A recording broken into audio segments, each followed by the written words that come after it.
네, 오밤중의 뉴스 함께하고 계십니다. 자, 그러면 제가 준비한 사실 본론이 되겠죠. 준비한 두 번째 소식을 전해드리겠습니다. 오늘 제가 준비한 두 번째 소식은요. 조국의 팩트 폭행, 너그 쫄았제입니다. 예. 조국 전 장관이 오늘 방송에 출연을 했습니다. YTN 박지훈의 뉴스킹에 출연을 했는데요. 거기서 아마 이 한동훈 얘기가 나왔나 봐요. 이 한동훈이 요즘 이 조국 전 장관, 특히 이 조국 혁신당에 대해서 날을 세우고 있는데, 특히 조국 전 장관과 황운하 전 총경 이 두 분을 겨냥을 해가지고 뭐 이상한 법도 하나 만들려고 한다, 뭐 그런 얘기들이 나오잖아요. 자, 그에 대해서 박지훈 변호사가 조국 장관한테 물었습니다. 어떻게 생각하시느냐고. 그러니까 조국 전 장관이 그렇게 얘기를 합니다. 뭐 한동훈이 지금 많이 급한 것 같다. 지금 한동훈이 만들겠다고 하는 그 법, 정치개혁 6번째 법안이라고 하는 그 법, 사실 이미 헌법재판소에서 위헌 결정이 난 법이다. 그런데 아마 헌법 공부 잘 안 한 것 같다라고 하시면서 너그 쫄았제? 라는 말을 하셨어요.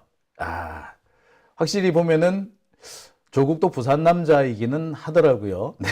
자, 오늘 제가 준비한 두 번째 주제, 조국의 팩트 폭행, 너그 쫄았제입니다. 예.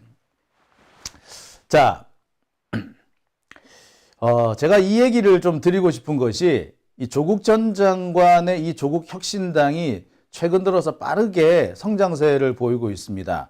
어제 당원 10만을 돌파했다고 해요. 아직 출범을 한 지 열흘 정도밖에 안 됐습니다. 조국 혁신당을 출범시키겠다, 당을 하나 새로 만들겠다라고 선포한 걸로 치자면 이제 한 달 남짓이고요. 실제로 중앙당이 창당된 걸로 치자면은 열흘 조금 더 지났습니다. 그런데 벌써 당원 수가 10만을 돌파했다고 하네요. 지금 뭐 여기저기서 더 난리입니다. 정치권에서 가장 핫한 이슈는 조국 혁신당이라고 해도 과언 아니에요. 아마 그것 때문에 윤석열 정권 또 한동훈 상당히 신경에 거슬리는 모양입니다. 그래서 이 조국 혁신당을 어떻게든 견제하기 위해서 이런저런 꼼수들을 쓰고 있습니다. 그런데 그들이 이런 꼼수를 쓴다는 것 자체가 사실 자기들이 쫄았다, 신경이 많이 쓰인다 라는 것을 의미하기도 하고요. 더 나가서 자기들 마음대로 이 선거 판세를 쥐락펴락 해야 되는데 선거 판세가 지들 마음대로 쥐락펴락 되지 않는다는 것을 의미합니다. 쫄았제 이 말이 나오는 것도 자기들 마음대로 선거 판세를 마구 흔들어야 되는데 그러지 못하고 있다, 이것을 반영하는 겁니다. 얼마나 다급하겠어요. 한참 뭐 민주당의 뭐 공천 갈등 어쩌고 저쩌고 하면서 한참 주가를 올렸습니다. 한동훈 그때 그 깐족대는 말로 우리 심장을 많이 후벼 팠죠. 그냥 저걸 그냥 옆에 있으면 한 대 쳐버려, 이런 생각이 우리 절로 들게 만들었는데, 예, 지금 확실히 상황이 많이 바뀌는 것 같아요. 그 전면에 조국 혁신당이 있는 거는 명백한 사실입니다. 자,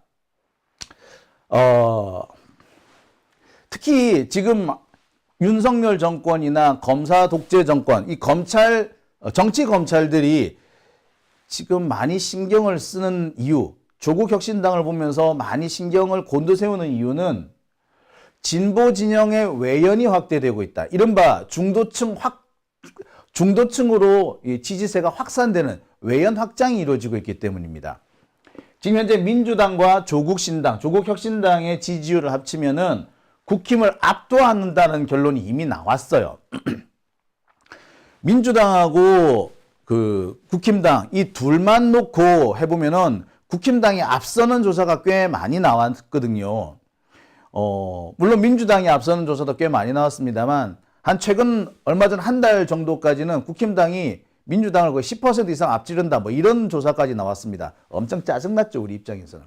그랬는데 조국 혁신당이 등장하고 난 다음부터 민주당의 지지세가 조금 빠지는 것 같긴 합니다만 둘을 합쳐보니까 국힘당을 완전히 압도하고 있더라.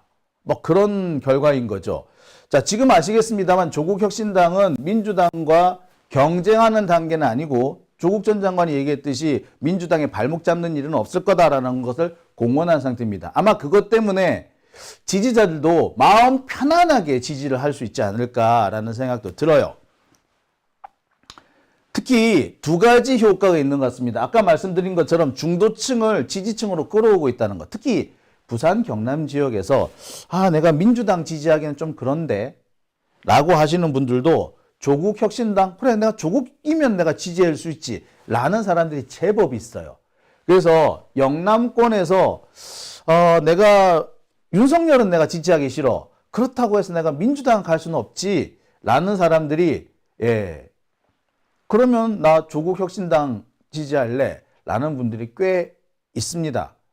지금 그런 분위기 때문에 아마 이 조국 혁신당의 지지율이 많이 올라갈 겁니다. 자, 중도층을 조국 혁신당에 빼앗긴다는 것은 윤석열 정권으로서는 패배가 점점 짙어지고 있다. 패색이 짙어지고 있다는 것을 의미합니다. 누가 봐도 패색 짙어지는 거예요, 이거는. 자,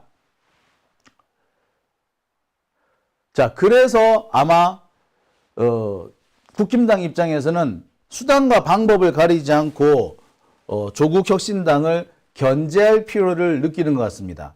그래야지 자기들이 어떻게 선거에서 좀 더 유리한 국면에 설 수 있다라고 판단하는 것 같아요.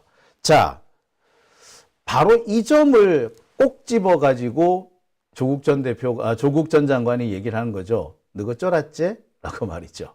자, 그러면 조국 전 장관의 발언 내용 일단 한번 보시고 계속 다음 얘기 이어가도록 하겠습니다. 네. 그래서 승계가 가능하도록 법안이 만들어졌고 지금 그 한동훈 비대위원장이 이끄는 국민의힘에서 준비한다고 하는 그 뭐 정치개혁안 그 법안에 대해서 거의 동일한 법안이 과거 제출되었는데 네.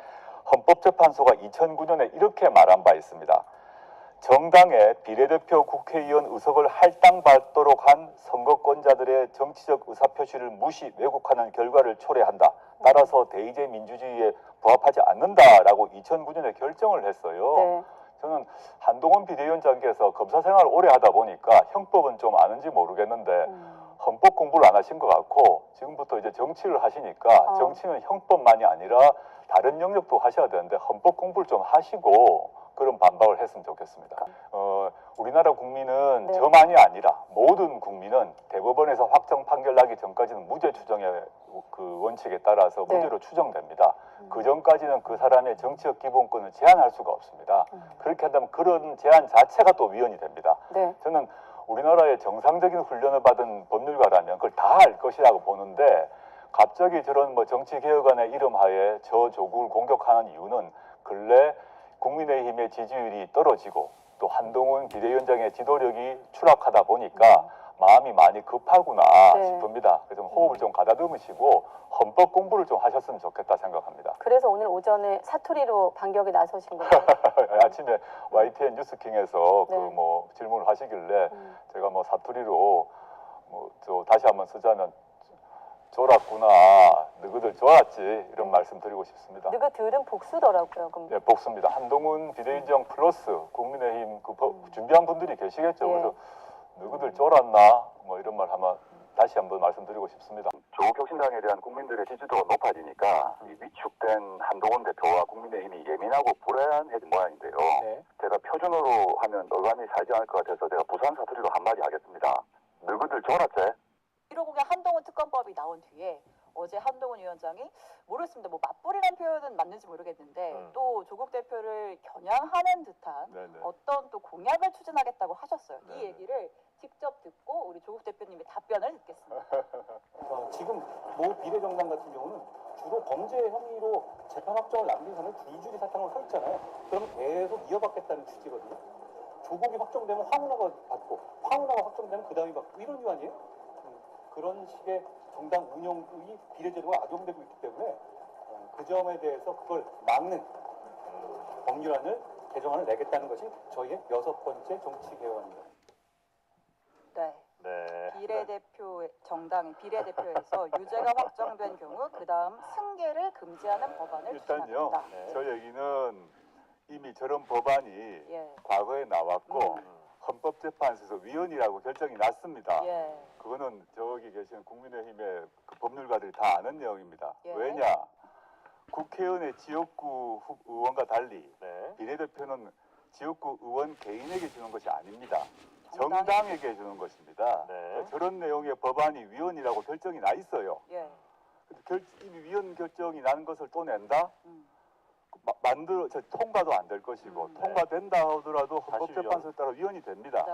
그래서 일단 그래서 공부를 안 했거나 공부와 관계없이 그냥 저한테 공격하려고 한 것 같은데 저는 그래서 좀 첫째는 공부를 좀 더 해라라는 말하고 싶고 그다음에 공부 잘하셨으면서. 그다음에 예. 이제 저나 조국혁신당에 대해서 지금 뭔가 잽을 날리시는 것 같은데 그럴 때가 아닌 것 같아 생각을 하고요. 네. 확실히 조국 전 장관, 우리 조국 대표가 조금 얌전해요. 너무 점잖아요. 쫄았나? 요거를 그렇게 평이하게 하면 웃잖아. 그걸 하려면은 약간 야리어야죠. 쫄았나? 쫄았지? 이거거든요. 쫄았나? 쫄았지? 이건데, 야, 그렇게 좀 약 올리듯이는 못하네요. 참. 누가 학교 선생님 아니랄까봐. 예. 근데, 딱 저 말이 맞는 것 같습니다. 조국 혁신당의 바람 때문에 윤석열 정권으로서는 신경이 엄청 곤두서 있고 자기들이 패할 수 있다라는 것을 위기감을 아마 느끼고 있는 것 같아요. 쫄았다라는 말이 뭡니까? 위기감을 느낀다. 겁을 먹는다. 이런 뜻이잖아요. 지금 현재 윤석열 정권, 특히 한동훈 하는 짓을 보면 쫄은 거 맞아요. 자, 특히 이 쫄았다. 얘들이 겁먹었구나 라고 볼 수 있는 대목이 뭐냐면 이 한동훈이 입법을 하겠다. 정치개혁으로 입법하겠다고 하는 그 법, 그 내용을 보면은 이것들이 쫄았구나. 정말 이 조국을 어떻게든 잡기 위해서 제대로 살펴보지도 않고 이렇게 막 찔러대는구나 라고 얘기할 수 있을 것 같습니다. 자, 한동훈이 6번째 정치개혁 법안이라고 제출하는 게 뭐였어요? 하급심에서, 그러니까 1심, 2심에서 당선 무효형을 선고받은 상태에서 비례대표 국회의원에 출마해 당선된 자가 비례대표 당선 이후에 의원직 상실형이 확정될 경우에는 지금까지는 다른 같은 정당의 다른 비례대표 후보가 그 직을 승계하고 그 후보는 이제 물러나는 것처럼 것으로 돼 있는데 앞으로는 그렇게 못하게 하겠다. 이런 좀 황당한 법을 만들었어요. 자, 그런데 조국 대표가 뭐라고 했다? 그거 위헌이야. 헌법재판소에서 위헌이라고 결정한 바도 있어. 라고 딱 집어서 얘기를 하죠. 왜? 원래 비례대표라는 것은요, 말 그대로 정당에 투표하는 겁니다. 따라서 그 정당한테 이 정도 의석을 주라는 국민의 명령이거든요. 그게 비례대표입니다. 따라서 그 비례대표로 당선된 국회의원의 어떤 각각의 하자가 있어서 교체를 한다 하더라도 무슨 어떤 이유를 들어서 교체를 못하게 막아서는 안 된다. 이게 헌법재판소 결정으로 난 게 있어요. 진짜로 있느냐고요? 예, 제가 보여드릴게요. 2009년 헌마 제350호 등입니다. 헌마 350, 헌마 386 이 두 사건에서 헌법재판소가 판결을 내려요. 당시 헌법재판소가 판단 근거로 삼았던 것은 공직선거법 제200조 2항 단서 규정입니다. 복잡하죠? 차분히 설명을 해드릴게요.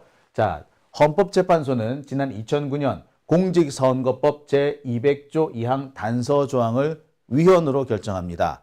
따라서 현재는 이 단서 조항이 사라졌어요. 자, 이 단서 조항이 도대체 뭔데 이게 지금 난리란 말이냐? 자, 공직선거법 제200조의 2항 비례대표 국회의원 및 비례대표 지방의회 의원의 결혼이 생긴 때에는 선거구 선거관리위원회는 결혼 통지를 받은 후 10일 이내에 그 결혼된 의원이 그 당시 소속한 선거 당시에 소속한 정당의 비례대표 국회의원 후보자 명부에 기재된 순위에 따라 결혼된 국회의원 및 지방의회 의원을 승계할 자를 결정하여야 한다. 자, 비례대표 의원이야 내가 비례대표 의원이에요. 그런데 내가 뭐 이런저런 사유로 더 이상 국회의원이 될 수가 없어. 뭐 선거법상 뭐 제가 그렇죠. 현행 그 공직선거법상에 보면은 징역형 이상이 선고가 되면은 의원직을 상실하게 돼 있죠. 뭐 그거라든지 또는 내가 뭐 아프다든지 또는 갑자기 사망했다든지 이런 이유로 결원이 생긴 경우에는 자, 다른 사람, 후보자 명부에 있는 다른 사람, 그 사람이 내 자리를 승계하는 겁니다. 왜 김진애 의원, 지난번에 옛날에 그 열린민주당 시절에 김진애 의원이 비례대표 1번으로 당선이 됐었는데 김진애 의원이 서울시장 후보에 나가면서 그 1번, 비례대표 1번을 김의겸 의원이 승계하지 않습니까? 자, 그런 거예요. 자, 그런데 이 단서 조항에는 뭐라고 되어 있느냐? 다만 선거 범죄로 인해서 당선 무효형이 선고된 경우에는 그러지 아니한다. 의원직을 내가 비례대표 의원직을 상실하더라도 다른 사람의 우리 당의 다른 사람이 내 자리를 승계할 수 있는데 만약에 내가 선거 범죄 때문에 직을 상실한 경우에는 승계할 수 없어. 이런 법이 있었어요. 이게 2009년까지 있었어요. 그랬는데 이 법에 대해서 뭐라고? 예, 위헌이 결정이 된 겁니다. 비례대표 결혼 시 후순위 후보자가 국회의원직을 승계할 수 있도록 한 규정이 있었는데 이 원칙에 예외적으로 다만 이렇게 해서 선거 범죄로 결혼이 생긴 경우에는 승계할 수 없다. 이런 내용이 있었던 거예요. 그게 2009년에 있었어요. 그랬는데 이 법이 위헌이 된 겁니다. 자, 당시 헌법재판소는 뭐라고 얘기를 했느냐? 심판 대상 조항은 선거 범죄를 범한 비례대표 당선인 본인의 의원직 바탈로 그치지 아니하고 결혼된 의석의 승계를 인정하지 아니함으로써 결과적으로 정당의 비례대표 국회의원 의석을 할당받도록 한 선거권자들의 정치적 의사표명을 무시하고 왜곡하는 결과가 된다. 따라서 심판 대상 조항은 선거권자의 의사를 무시하고 왜곡하는 결과를 초래한다는 점에서 헌법의 기본 원리인 대의제 민주주의 원리에 부합되지 않는다라고 판단한 겁니다. 그래서 선거 범죄를 저지른 자가 비례대표 국회의원인 경우 이 경우에는 비례대표 국회의원직을 상실하게 되는데 다른 범죄의 경우에는 후순위가 승계할 수 있으나 선거 범죄의 경우에는 승계할 수 없도록 하자라는 게 원래 선거법이었으나 그 법이 위헌이라는 겁니다. 왜? 비례대표 국회의원이라는 것은 국민이 국회의원 개인한테 투표한 것이 아니라 그 정당에 투표한 것이기 때문에 특별하게 정당이 해산되지 않는 한 그 비례대표 의석은 유지가 되어야 한다라는 것이 헌법재판소의 판단인 거죠. 자, 그런 헌법재판소 판단에 놓고 보자면은, 네. 지금 한동훈이 만들겠다고 한 그 법은 위헌이죠. 선거 범죄를 저지른 사람의 경우에는 비례대표 의석을 승계할 수 없도록 한다라고 하는 것도 위헌인데 선거 범죄도 아니고 전혀 다른 이유로 단지 1, 2심에서 유죄를 선고받았었다라는 이유만으로 비례대표 의석을 승계할 수 없도록 한다는 것은 당연히 위헌인 거죠. 자, 그러니까 위헌이다라고 말한 조국의 말이 맞았고 이게 왜 위헌이에요? 라고 했던 한동훈의 말이 틀린 거죠. 한동훈이 틀렸다! 이겁니다. 그죠? 자, 한동훈이 틀린 겁니다, 이거는. 자, 이게 지금 언론에서는 이거 보도를 안 하고 있더라고요. 조국 전 장관이 지적한 이 판례에 대해서도 소개를 안 하고 있고 그 판례가 무엇을 담고 있는지도 소개를 안 하고 있기 때문에 제가 여러분들한테 말씀을 드립니다. 아마 이 장용진 TV가 다른 어떤 언론보다도 빨리 이 내용을 전해드리는 것 같아요. 네. 자, 하여튼 뭐 맨날 법 가지고 깐족깐족대면서 이게 뭐 법이라는 둥, 이게 뭐 국민의 뭐 뜻이라는 둥, 이게 법치라는 둥, 입만 열면 법 하던 한동훈, 예, 말 그대로 법의 고수 앞에서 깨갱한 상황이 됐습니다. 한동훈이 얼마나 무식한지 법 하지만 실제로는 법을 전혀 모르는 자라는 것을 우리 이 조국 전 장관이 정확하게 알려준 셈이 됐습니다. 아, 진작 좀 일하시지. 네. 아, 진작에 좀 출마 안 하셨더라도 좀 진작에 이렇게 하셨으면 얼마나 좋았을까 하는 생각 좀 해보게 됩니다. 네. 자, 지금 이 조국 혁신당을 두고 어떤 분들은 민주당의 이 지지가 흩어지는 것 좀 걱정하시는 분들이 계세요. 결국 우리가 혹시 분열되는 거 아닌가, 하나로 힘을 합쳐야 되는데 이 두 개로 우리가 흩어지는 거 아닌가라고 걱정하시는 분들도 꽤 많은 것으로 압니다. 제가 그분들한테 전해드리고 싶은 게 있어요. 우리는요, 싸움을 앞에 두고 물러서는 자, 이런 자들을 우리가 절대로 용인해서는 안 됩니다. 두 번째, 싸우지 않고 타협하려는 자, 이런 자들과 우리가 함께해서는 안 됩니다. 그런 사람들하고는 그런 사람들과는 다르기 때문에 우리가 조국 대표를 지지하는 거 아닐까 하는 생각이 들거든요. 자, 제가 볼 땐 그렇습니다. 민주당이 그동안 약간 주춤거리는 모습을 보여왔어요. 수박들 때문에 더욱더 그랬지만 싸우지 않고 타협하려는 그런 태도도 많이 보였습니다. 물론 그 중도층, 그놈의 중도층 때문에 어쩔 수 없는 부분도 있었을 거예요. 하지만 우리 시민들 입장에서는 답답할 수밖에 없습니다. 하지만 중도층을 신경 쓰고 대화와 타협을 먼저 우선시하는 그런 정치가 반드시 나쁘다고 보기는 또 어렵죠. 이런저런 생각 때문에 사실 민주당이 틀렸다고 하기는 곤란합니다. 하지만 정면으로 맞서 싸우고 강하게 투쟁하는 그런 모습을 하는 정당도 필요하지 않았을까요? 그런 면에서 본다면 조국 대표가 진작 좀 이렇게 하셨으면 얼마나 좋았을까. 우리가 이렇게 속이 문드러지지는 않았을 것 같다라는 생각을 해보게 됩니다.